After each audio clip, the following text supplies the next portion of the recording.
Boa noite, hoje é sexta-feira, 26 de abril. Cartolitos e cartoluxos, cartolizos e cartoluxos, é a primeira vez que eu estou gravando, então perdoe minha falta de experiência. Eu vou precisar ler aqui para explicar um pouco da lógica do Cartola para vocês, se é que tem uma lógica, né? Seguinte, eu fiz na verdade esse vídeo pensando no meu pai, que é um cartoleiro que tem 75 anos e joga Cartola, e ele não fica em último nas ligas. Um pouco com as minhas dicas, né? Ele consegue se sair menos ruim, né? Então vou explicar um pouquinho do que eu penso sobre o Cartola. Eu vou ler aqui para vocês. Vou tentar explicar mais uma vez. Atacantes, meias, você deve escolher pensando em fazer gol, dar assistência, chutar muito, receber faltas. Um exemplo. Você escolhe o atacante de repente que marca gol, Vegete, Cano, o Paulinho, o Pedro do Flamengo e Flaco Lopes do Palmeiras. Mas é claro que há os atacantes também fora da curva, como que nem sempre fazem gols, mas também como são atacantes e a função deles é fazer gols, eles podem contribuir. Que é o exemplo do David do Vasco, o Luiz Araújo do Flamengo, o Bruno Henrique, que é chamado de rei dos clássicos, vai jogar contra o Botafogo, é uma boa dica, mesmo não habitualmente sendo fazedor de gols. Então essa é a lógica de escolher o atacante meia, para fazer gol, dar assistência, e tem atacantes que também sabem dar assistência, como é o caso do Hulk, Paulinho e outros atacantes, além dos meias, como o Arias, como o Rafael Veiga, que faz gol e dá assistência, ultimamente está em baixa, né? Agora vamos falar sobre lateral, zagueiro e goleiro. De preferência, é o time que você acha que não vai tomar gol. Por exemplo, o lateral do Criciúma até é um bom lateral para desarmes.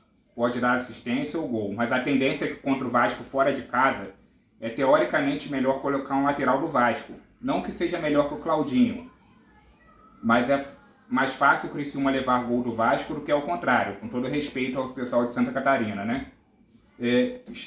Então, os jogadores defensivos sempre começarão com mais 5 pontos, que é o chamado SG, saldo de gols. Se eles mantiverem até o final do jogo, somarão os pontos que fizer no jogo a esses 5 que começaram. Ao passo que, ao levar um gol, já perdem esse saldo de 5, só fazendo a pontuação de jogo que obtiver.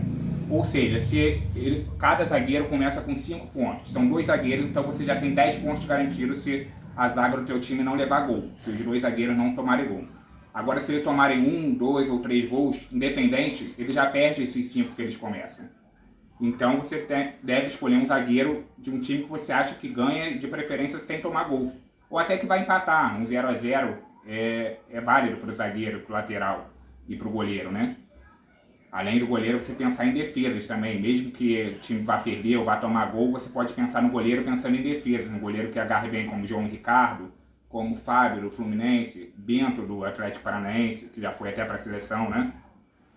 Então, e o técnico deve ser de um time que você acha que vence mais fácil na rodada. Exemplo, o técnico do Vitória é desconhecido, mas em um jogo de Vitória e Juventude, por exemplo, com todo respeito à Juventude também, ele pode vir ser o melhor técnico da rodada, se o Vitória improvavelmente ganhar de 4-0, por exemplo.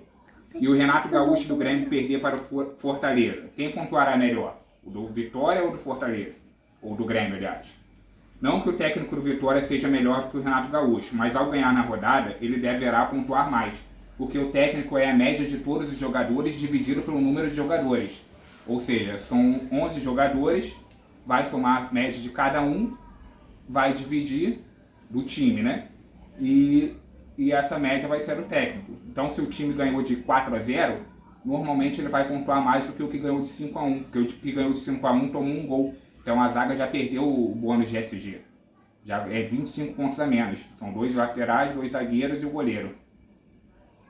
No caso de você jogar com 4 defensores, né?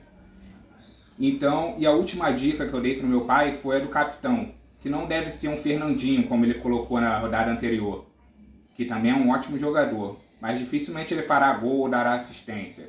A tendência é que o Ferreirinha possa pontuar melhor, mas não é uma regra, pois a gente não tem certeza de quem fará o gol. O Cano do meu time, por exemplo, foi o pior que o Fernandinho. E o Pablo pontuou pouco também. Mas quem imaginaria? O atacante sempre terá mais chances de gols e scouts positivos que um meia defensivo ou um goleiro. Então, para capitanear, tem que ser o jogador com mais chances de pontuar. Então é isso. Essas são as minhas dicas. Posteriormente eu vou gravando mais vídeos falando especificamente sobre cada rodada e outras coisas que eu achar pertinente. Por favor, curtam, compartilhem, se inscrevam no canal. E é isso aí. Eu sou o Vini Rezende, compositor, e podem me chamar de Cartolito, o cartoleiro esquisito. Posteriormente eu explico por quê.